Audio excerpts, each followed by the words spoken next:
siya. Ang mga newspaper articles na naglabasan tungkol sa pang-iintrigang hiwalayan. Noong nakaraang linggo, sumabog ang malaking issue. Ang pang-iintrigang hiwalay na di umano sina Sharon Cuneta at Senator Kiko Pangilinan sa maghihiwalay na interview.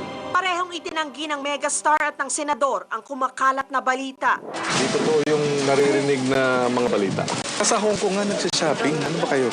Whoever started intriga should end it, so I can read the ending. I'll give you one word. It's Okay, ma'am, please. burn out.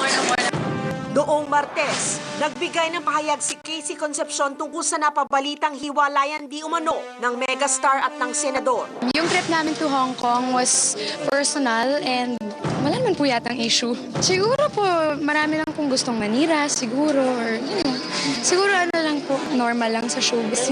Maging ang kapatid ng senador na si Angeli Pangilinan at ang asawa nitong si Gary Valenciano, nagbigay na rin ng reaksyon sa issue. I just felt bad na.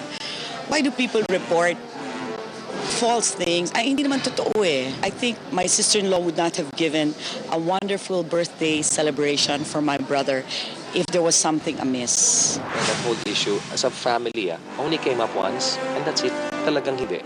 Kasi kung talagang apektado kaming lahat, there would be a meeting talaga of everybody. Pag hindi nag-aaway, pag hindi nagkakaroon ng mga arguments ang couples, it's a very abnormal. Eh, di ba, when they arrived, they had dinner out pa together and all. Ayon pa kay Angeli, ito raw ay pakana ng mga kalaban sa politika ng senador. I believe it's politically motivated. My brother is a man of integrity. My brother is a family man. He is certainly not a womanizer. He has no other children. Ang kapatid ko mabait. At saka hindi siya babae. They're very okay. At ang isa pang eksklusibong revelasyon, sa susunod na linggo, nakatakda raw magbakasyon at magsama-sama ang buong pamilya ni na Sharon Cuneta at Senator Kiko Pangilinan sa isang Caribbean cruise.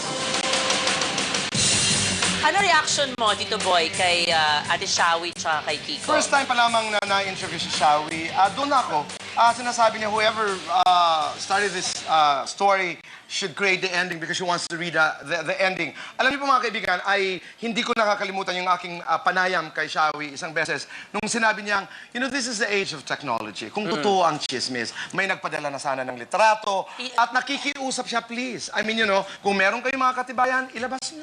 At saka very strong, naalala ko yung sinabi ni Mega, yung, okay, well kung totoo, sabay-sabay natin siyang iwanan. Parang naloka That's ako true. doon. No, but the price of celebrity, the price of being public. Kasi hindi naman, napakahirap talaga minsan tumbukin kung saan nag-uumpisa ang mga usap-usapan na ito. Ikaw, ano bang reaction mo? Well, isa lang masasabi ko dyan. Ano? Come on, give me a break. Uy, pero good news naman, English na ay. English ito, Oh, ha? English. Hindi, good news kasi kausap ko si Casey at talagang they're very excited for the Caribbean cruise. I think it's gonna be a time na para mag-bonding sila. They're going to Mexico, That's the good. Bahamas, Okay. and Ganda yun ang- yan. yun Tsaka ang ako maganda. talaga, never na ako nagko-comment about sa mag-asawa. Bakit naman? Bakit? Nadala na ako eh. Ay, oo nga pala. Okay. My Sana God. isang araw magkabati na kayo ni James Yap. Oh well, Okay. hintayin natin later. Magkakabati kayo niyan. Oh, Okay. yeah. Hindi, ang hirap kasi niyan, pag nagbabati yung mag-asawa, Asawa, ikaw ikaw tuloy yung kaaway. away, di ba? Okay, Kaya nga. that's kanina I may don't like chismis. that. Pwede ba nating ilinis yun? Yung, Ay, chismis.